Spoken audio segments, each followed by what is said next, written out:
Once this entire circus with Brett Kavanaugh is wrapped up, my hope is that Republicans will learn a lesson from President Donald Trump. Hey everybody, I'm Chad Hasty, host of the Chad Hasty Show, which airs weekday mornings 8:30 to 11 a.m. Central Time on News Talk 95.1 FM and 790 AM KFYO. One of my big takeaways from already the circus that we've seen surrounding Brett Kavanaugh, no matter what happens, and I do believe he'll be actually confirmed by the U.S. Senate, at least that is my hope, is that he will be confirmed by the U.S. Senate. One of my big takeaways is that I hope President Trump rubbed off on a lot of Republicans, those in Congress and also voters who are out there who are really maybe just now starting to see the Democrats for what they are. The Democrats have tried to torpedo Brett Kavanaugh. They have done a smear campaign. I think that's quite evident against Brett Kavanaugh. They have taken a man who has an impeccable record, a wonderful resume, people who have spoken very well of him over the last 30 years and have tried everything they can do, accusing him of gang rape, accusing him of assaulting a girl, accusing him of standing by and letting students gang rape a young woman. They've accused him of so many dirty things with absolutely no evidence. And one of the great things that has really come from this, if there is a silver lining, is President Trump. And the fact that President Trump has stood by Brett Kavanaugh this entire time, at least as of this recording, President Trump has stood by Brett Kavanaugh because there's been no evidence against Brett Kavanaugh. And it's something that I hope rubs off on Republican lawmakers in the U.S. Senate and in the House, is that you've got to stand and fight. That Democrats are going to fight tooth and nail against the Republicans, that they are out for blood, and that Republicans had better saddle up and Republicans had better get ready for a fight come the midterm elections. Donald Trump is a fighter. That's one thing that we know 100% about Donald Trump, is that he is an absolute fighter, and that hopefully he is teaching Republicans that it's good to fight, it's good to push back, it's okay to push back, it's okay to defend what you believe in, and it's okay to stand your ground.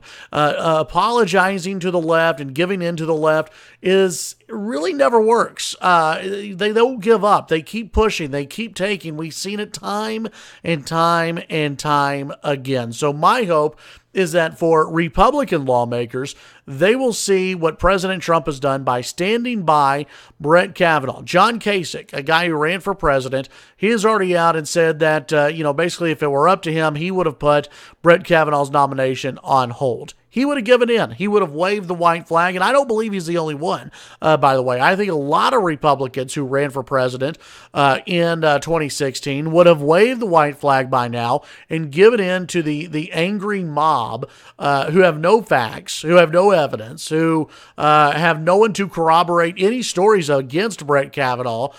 They would have given in because the politics of the day may have told them that's what they should do. Not Donald Trump. Donald Trump has stood by his convictions. He has stood by what appears to be a very good man in Brett Kavanaugh, and I hope that rubs off on Republicans. It needs to rub off on Republicans because they need to have this go for the throat mindset that Democrats have. Democrats do not want to work with the Republicans. They want to go after Republicans and beat the Republicans down big time. Republicans have to have that same way of thinking going into the midterm elections and going into 2020. And finally, for Republican voters, for those of you out there who have been watching from the sidelines, you've been seeing what's been going on with Brett Kavanaugh, remember this. The Democrats have attacked Brett Kavanaugh, who has an impeccable record, who has a great resume, and it could happen to you. How the Democrats feel about Brett Kavanaugh, let's remember, some of these Democrats have said that they can't trust Brett Kavanaugh because he's a constitutional conservative, because of how he has ruled in the past and how he may rule in the future. That is basically an attack on conservatism. It's an attack on constitutional conservatism, and it's because they don't like constitutional conservatives. That means when it comes down to you, they don't like you either. That's how they feel about you. The political left in this country doesn't like you. They don't like conservative constitutionalists. They don't like you at all. They don't like the way you think, and they will try at anything to stop you and to stop conservatism from continuing in this country. They will try with anything to stop those who believe in the U.S. Constitution. It's very sad, but that is the time we live in right now, and that is why Republicans have to remember, when the midterm elections, they've got to get out and vote. My big takeaway, my big hope, maybe a silver lining from all this, is that the Democrats have exposed themselves once again as to who they really are.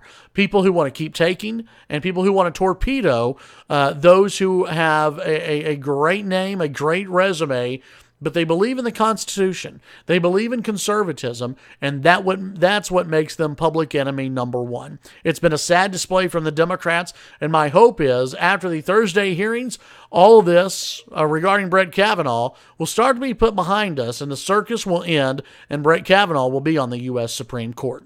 Tune in to the Chad Hasty Show weekday mornings 8:30 to 11 on News Talk 95.1 FM and 790 AM KFYO.